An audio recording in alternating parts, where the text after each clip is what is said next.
saat Aira mengenakan gaun pengantinnya yang seputih awan. Matanya berbinar dengan keyakinan mutlak. Kevin, pria yang berdiri di hadapannya, dengan senyum cerah dan sumpah setia yang tulus, adalah takdirnya, pelabuhan damai yang selama ini ia cari. Ia yakin pelukan Kevin akan melindunginya dari segala badai kehidupan. Namun Aira tidak tahu, di tengah simfoni kebahagiaan yang sakral itu, nada-nada sumbang pertama dari pengkhianatan diam-diam telah ditaburkan oleh Kevin. Menunggu hari untuk bertunas. Tahun-tahun pertama pernikahan mereka bagaikan mimpi manis. Mereka membangun rumah tangga bersama, bergandengan tangan menyusuri jalanan larut malam di bawah cahaya lampu kuning yang hangat. Berbagi cerita-cerita kecil di kedai langganan. Kata-kata cinta tak pernah pudar mesranya. Janji-janji tentang masa depan masih terngiang di mana-mana. Aira pernah mengira kebahagiaan ini akan abadi. Namun kemudian, mimpi itu mulai retak. Kevin berubah. Pulang larut malam semakin sering, membawa aroma parfum asing yang samar namun cukup untuk menancapkan kegelisahan samar di hati Aira. Bajunya tak lagi berbau matahari, angin, atau masakan Aira, melainkan aroma asing yang menggoda dan penuh makna tersembunyi. Ponselnya mulai menerima pesan larut malam. Panggilan telepon sembunyi-sembunyi di kamar mandi. Nama-nama yang disimpan tergesa-gesa, tidak jelas. Ia menjadi mudah marah, menjaga jarak, pelukan semakin jarang, ciuman pun terasa canggung. Hati Aira perih. Ia mencoba bertahan, menyiksa dirinya dalam keputusasaan. Apakah aku kurang baik? Apa salahku? Atau aku sudah membosankan di matanya? Ia semakin giat merawat rumah, memasak makanan kesukaan Kevin, berdandan lebih cantik, berbicara lebih lembut. Bahkan diam-diam menahan amarah Kevin yang tanpa alasan. Ia mengubah dirinya menjadi bayangan yang sabar, berharap kelembutannya bisa menarik Kevin kembali. Namun semakin ia berusaha, Aira semakin merasa Kevin seperti layang-layang putus tali, terbang jauh dari jangkauannya, tanpa harapan. Dan kemudian, malam yang menentukan itu pun tiba. Hujan turun deras, menggila di atap rumah, di kaca jendela, seolah ingin menghanyutkan segalanya, hanya karena kebetulan lupa dompet dan kembali ke kantor mencari Kevin. Aira terpaku saat melihat mobil Kevin yang ia kenal terparkir di sudut gelap yang tersembunyi. Di bawah cahaya lampu jalan yang redup menembus tirai hujan lebat, ia melihat Kevin sedang memeluk erat seorang wanita. Jantungnya serasa berhenti berdetak. Namun pukulan paling mematikan bukanlah pemandangan itu, melainkan ketika wanita dalam pelukan Kevin menoleh ke arah sorot lampu mobil yang lewat. Mona, itu Mona, sahabat terbaiknya, orang yang ia bagi suka dukanya, orang yang ia percaya tanpa sedikit pun keraguan. Dunia Aira runtuh seketika. Rasa sakit bukan hanya karena pengkhianatan suami yang sangat ia cintai, tetapi juga karena tikaman pisau langsung ke jantung dari sahabat yang ia anggap seperti saudara kandung. Pengkhianatan ganda ini begitu kejam hingga menghancurkannya lumat menjadi abu. Namun Aira tidak menyerbu masuk, tidak membuat keributan, tidak berteriak atau melabrak. Mungkin, rasa sakit yang terlalu besar membuatnya mati rasa. Ia hanya diam-diam berbalik, berjalan pergi dalam dinginnya hujan. Air mata bercampur hujan, asin getir, tangannya tanpa sadar mencengkeram perutnya yang rata. Di sana, kehidupan kecil yang baru bersemi, kristalisasi dari hari-hari cinta yang telah usang, diam-diam terbentuk. Bayi itu adalah satu-satunya alasan yang membuatnya tidak benar-benar jatuh. Hari-hari berikutnya, Aira hidup seperti bayangan di rumahnya sendiri. Ia dalam diam menyiapkan perlengkapan bayi yang mungil satu persatu. Hatinya sakit sekaligus memancarkan harapan rapuh akan masa depan anaknya. Sementara itu, Kevin masih tenggelam dalam hubungan gelapnya yang memabukkan dengan Mona. Sama sekali tidak menyadari rahasia yang dibawa Aira. Juga tidak menyadari kekosongan dan rasa sakit yang perlahan membunuh jiwa istri yang pernah berbagi bantal dengannya. Ia tidak tahu, setiap malam, Ketika ia tertidur lelap atau pulang larut, Aira memeluk perutnya, meringkuk di sudut ranjang yang dingin, menangis hingga air matanya mengering dalam diam. Pada hari Aira memutuskan untuk pergi, langit juga menurunkan hujan, seolah menangisi kisah cintanya yang hancur.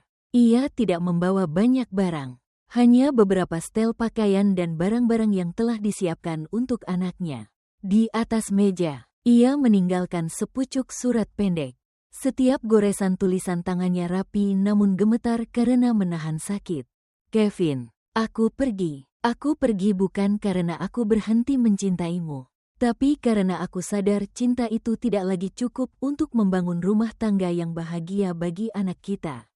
Aku tidak ingin anak kita tumbuh dalam kepalsuan dan kesedihan. Semoga kau dan dia benar-benar bahagia.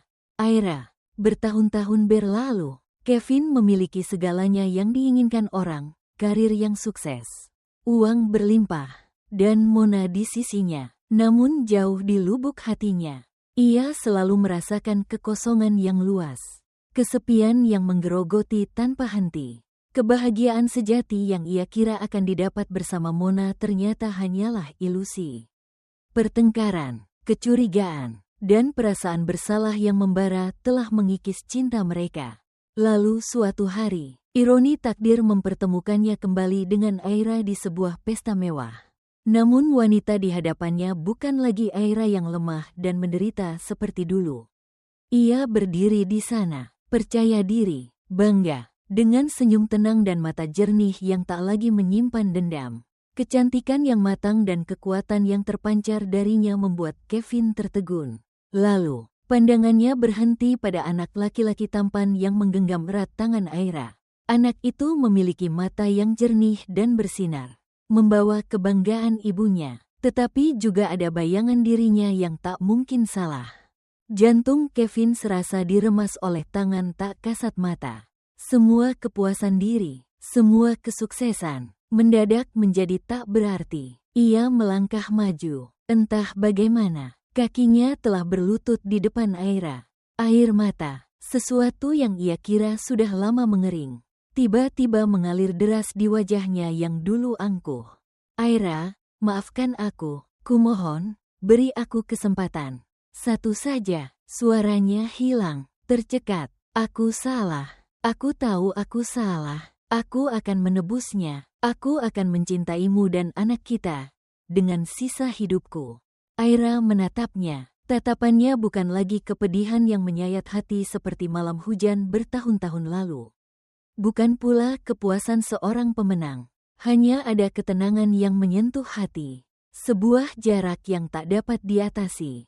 Ia berkata lembut. Suaranya jernih namun penuh bobot. Kesempatanmu, kau pernah memilikinya, tapi kau sendiri yang menyia-nyiakannya. Kevin. Lalu ia berbalik, dengan lembut menuntun tangan putranya memasuki kerumunan, meninggalkan Kevin berlutut membeku di tengah aula yang megah. Di luar sana, hujan akhir musim tiba-tiba turun. Tetapi kali ini, tak ada lagi orang di sana untuk memayunginya. Ia benar-benar sendirian dengan penyesalan yang terlambat dan kehilangan yang tak tergantikan. Tidak semua luka perlu ditambal oleh tangan yang menyebabkannya. Ada beberapa kepedihan. Cara terbaik adalah membiarkan waktu dan kekuatan diri sendiri menyembuhkannya dengan caranya sendiri. Dan terkadang, melepaskan bukanlah akhir, melainkan awal dari perjalanan baru, perjalanan mencintai diri sendiri. Mencintai saat ini yang berharga bersama sang anak, dan menghargai setiap kepingan kenangan, baik indah maupun menyakitkan, yang telah membentuk dirinya hari ini. Aira telah memilih jalan itu, dan ia telah menemukan kedamaian sejati. Punggung Aira, tegak dan teguh, menghilang di balik pintu besar aula pesta. Sosoknya menuntun sang anak laki-laki. Dua bayangan, satu besar satu kecil, saling bersandar. Bagaikan jarum terakhir yang menembus lapisan keangkuhan Kevin. Menusuk langsung ke titik terlemah dan penuh penyesalan dalam jiwanya. Ia masih berlutut di sana, di tengah cahaya gemerlap dan musik hingar-bingar yang kini terasa janggal dan tak berarti. Di sekelilingnya, beberapa tatapan penasaran, kasihan, bahkan mencemooh mulai mengarah padanya. Bisik-bisik mulai terdengar, tetapi itu hanya seperti dengungan jauh. Tak mampu menembus dunia batin Kevin yang sedang runtuh. Perasaan kehilangan baru benar-benar menerpa saat ini. Lebih dahsyat dan kejam daripada rasa sakit manapun yang pernah ia rasakan. Bukan kehilangan seorang wanita, melainkan kehilangan seluruh masa lalu yang pernah ia campakkan. Kehilangan kesempatan untuk menjadi seorang ayah yang sesungguhnya. Kehilangan versi dirinya yang lebih baik yang mungkin hanya Aira yang bisa melihatnya. Ia pernah berpikir uang, kedudukan, dan Mona sudah cukup. Tetapi kini, berhadapan dengan ketenangan Aira dan tatapan jernih anak yang membawa darahnya, ia sadar betapa menyedihkannya ia telah kehilangan segalanya. Mona, setelah beberapa saat mencari, akhirnya menemukannya. Ia berlari mendekat dengan panik. Wajahnya yang dirias tebal memperlihatkan kebingungan dan kekesalan atas situasi Kevin. Ada apa denganmu? Berdirilah. Semua orang melihat. Suara Mona lebih terdengar kesal daripada khawatir. Tetapi Kevin tidak mendengar. Ia menepis pelan tangan Mona yang mencoba menariknya berdiri. Matanya masih terpaku pada ruang kosong tempat Aira baru saja menghilang. Untuk pertama kalinya setelah bertahun-tahun, sosok Mona tampak pudar, bahkan mengganggu di matanya. Wanita ini, yang bersamanya menciptakan tragedi masa lalu, kini sepertinya tak mampu mengisi kekosongan luas yang baru saja terkoyak dalam hatinya. Akhirnya, Kevin terhuyung-huyung berdiri, bukan karena desakan Mona, tetapi karena kakinya sudah mati rasa. Ia berjalan seperti orang kehilangan jiwa, meninggalkan Mona yang terpaku dan bisik-bisik di belakangnya. Pesta mewah terus berlanjut, tetapi bagi Kevin, segalanya telah berakhir sejak Aira berbalik badan. Sementara itu, di luar aula pesta, Aira menarik napas dalam-dalam. Udara malam yang segar memenuhi paru-parunya, membawa perasaan lega dan bebas. Hujan akhir musim telah reda, meninggalkan jalanan basah dan langit malam yang berkelip dengan beberapa bintang terlambat. Min An, putranya, mendongak menatap ibunya dengan mata bulat besarnya. Bu, siapa paman tadi kok menangis? Aira berhenti, berjongkok sejajar dengan mata putranya. Tangannya lembut mengelus rambut halus bocah itu. Ia tersenyum, senyum tenang tanpa sedikit pun ganjalan. Itu kenalan lama ibu. Nak, mungkin paman itu sedang sedih karena kehilangan sesuatu yang penting. Apa itu, Bu? Min An bertanya penasaran. Waktu, kesempatan, dan mungkin dirinya sendiri. Aira berkata pelan, suaranya sedikit merendah, tetapi matanya tetap teguh. Tapi tidak apa-apa, nak. Yang penting kita tahu cara menghargai apa yang kita miliki sekarang. Ia menggenggam tangan putranya lebih erat, merasakan kehangatan dan kepercayaan dari tangan kecil itu menjalar padanya. Ayo, pangeran kecil ibu, kita pulang. Nenek pasti sudah menunggu kita dengan kue kesukaanmu. Ibu dan anak itu kembali melangkah. Bayangan mereka memanjang di jalanan sunyi di bawah lampu kuning. Mereka tidak menoleh ke belakang. Di belakang mereka, pintu masa lalu telah tertutup.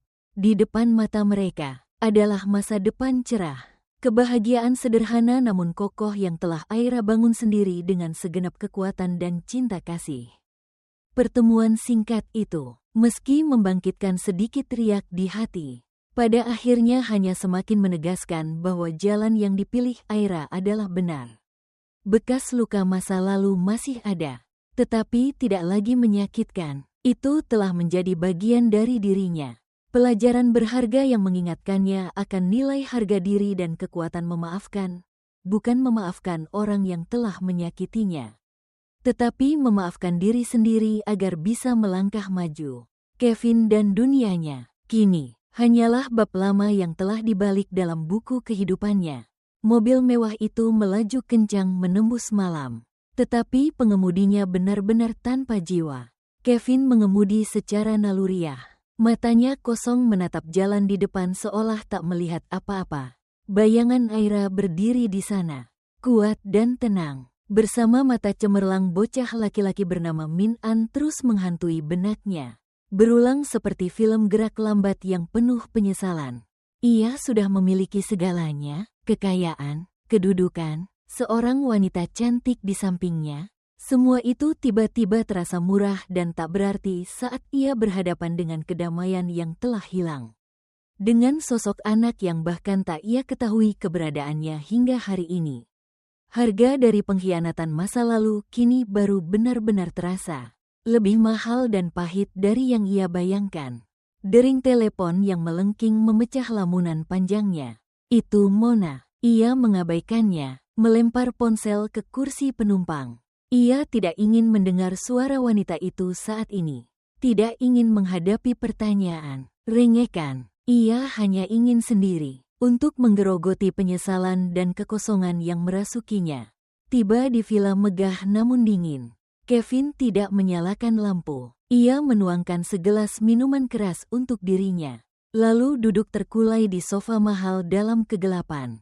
Uap alkohol yang kuat pun tak mampu menghilangkan rasa pahit yang mencekat di tenggorokannya. Ia teringat hari-hari awal bersama Aira. Teringat kelembutan dan kehangatannya. Teringat makanan sederhana namun penuh cinta. Ia telah menghancurkan semuanya dengan tangannya sendiri. Beberapa saat kemudian, suara pintu terbuka keras terdengar. Mona masuk. Wajahnya masih jelas menunjukkan kemarahan dan rasa malu dari pesta tadi. Lampu dinyalakan terang benderang, menyorot langsung wajah Kevin yang kuyu. Jelaskan padaku, apa maksudnya tadi? Mona membentak. Melempar tas tangannya ke meja. Siapa wanita itu? Dan anak itu? Kenapa kau berlutut di depannya seperti orang menyedihkan begitu? Kevin mengangkat wajah. Tatapannya lelah dan jemu. Untuk pertama kalinya, ia menatap Mona tanpa merasakan daya tarik sedikit pun. Hanya melihat tuntutan, kontrol, dan kelelahan tak terbatas. Dia Aira, kata Kevin pelan. Suaranya serak. Dan anak itu, putraku. Mona tertegun. Wajahnya berubah pucat. Kemarahan awalnya dengan cepat berubah menjadi kebingungan. Lalu ketakutan. Putramu, apa maksudmu? Kenapa aku tidak tahu? Karena aku juga baru tahu. Kevin tersenyum pahit. Sebuah kebenaran yang telah kulewatkan selama bertahun-tahun. Sementara aku sibuk mengejar hal-hal semu. Jadi sekarang kau mau bagaimana? Mona tergagap, suaranya jelas menunjukkan kegelisahan. Jangan bilang aku tidak bermaksud apa-apa, Mona. Kevin memotong, matanya menatap tajam. Karena aku tidak punya hak untuk menentukan apapun lagi. Aira benar, aku punya kesempatan, dan aku sendiri yang membuangnya. Ia berdiri, terhuyung melangkah menuju kamar tidur. Meninggalkan Mona terpaku di tengah ruang tamu yang luas. Cahaya lampu kekuningan menyoroti kebingungan dan ketakutan yang merayapinya. Hubungan yang dibangun di atas pengkhianatan dan perhitungan mereka kini berdiri di tepi jurang. Sementara itu, di sudut lain kota, taksi berhenti di depan kompleks apartemen yang nyaman. Aira tersenyum membayar ongkos pada sopir. Lalu dengan lembut menuntun tangan Min An masuk ke dalam. Begitu pintu terbuka, cahaya hangat dan aroma kue panggang yang harum menyambut mereka. Nenek, Ibu Aira, dengan rambut yang mulai memutih dan senyum ramah. Sudah menunggu. Kalian sudah pulang? Min An, cucu nenek baik-baik saja kan? Ia memeluk erat cucu laki-lakinya. Suaranya penuh kasih sayang. Iya, Nek. Halo nenek. Min An berceloteh riang, bersandar di pangkuan neneknya. Aira menyaksikan pemandangan itu. Hatinya dipenuhi kedamaian. Inilah rumah yang sesungguhnya. Tempat tanpa kebohongan. Tanpa arus bawah yang tersembunyi. Hanya ada cinta tulus dan penerimaan tanpa syarat. Ia butuh bertahun-tahun untuk membangun kembali hidupnya dari puing-puing. Dan sekarang, ia tidak akan membiarkan apapun menghancurkan kebahagiaan sederhana namun berharga ini. Setelah Min An tertidur lelap, Aira duduk di dekat jendela, memandang langit malam yang tenang. Pertemuan dengan Kevin terlintas sejenak di benaknya, tetapi tidak lagi menyakitkan. Hanya tersisa sedikit rasa iba samar untuk pria yang tersesat itu dan rasa syukur yang mendalam atas masa kini yang ia miliki. Ia tahu bahwa, mulai saat ini, bab lama itu benar-benar telah ditutup. Keheningan menyelimuti ruang tamu mewah yang kini terasa menyesakkan. Mona berdiri di sana. Riasan sempurna tak mampu menyembunyikan kepanikan yang tergambar jelas di wajahnya. Ia telah mengorbankan banyak hal untuk mendapatkan posisi ini. Untuk mendapatkan Kevin dan kehidupan mewah yang dibawanya. Prospek kehilangan segalanya hanya karena hantu dari masa lalu membuatnya gemetar. Kau tidak bisa melakukan ini, Kevin. Mona menangis. Suaranya bercampur antara permohonan dan kemarahan. Kita sudah bersama menempuh perjalanan panjang. Apa kau lupa? Akulah yang mendampingimu saat kau paling sulit. Akulah yang membantumu membangun karir ini. Dia sudah pergi. Kau berutang padaku. Kevin berbalik. Tatapannya dingin dan jauh. Rasa sakit dan penyesalan di dalam dirinya tidak lagi menyisakan ruang untuk belas kasihan pada wanita ini. Kata-kata Mona kini terdengar hampa dan penuh perhitungan. Utang. Ia tertawa sinis. Tawa tanpa sedikit pun kegembiraan. Mona, kita memulai ini dengan kebohongan. Dengan menyakiti wanita yang pernah kusumpahi untuk kucintai. Apa kau pikir hubungan yang dibangun di atas fondasi rapuh itu bisa menuntut keberlanjutan atau rasa terima kasih? Ia mendekat, menatap lurus ke mata Mona. Kau tidak mendampingiku saat aku paling sulit. Kau hanya muncul ketika aku mulai menunjukkan tanda-tanda kesuksesan. Dan karir ini mungkin dibangun lebih cepat berkat cara-cara kurang terhormat kita berdua.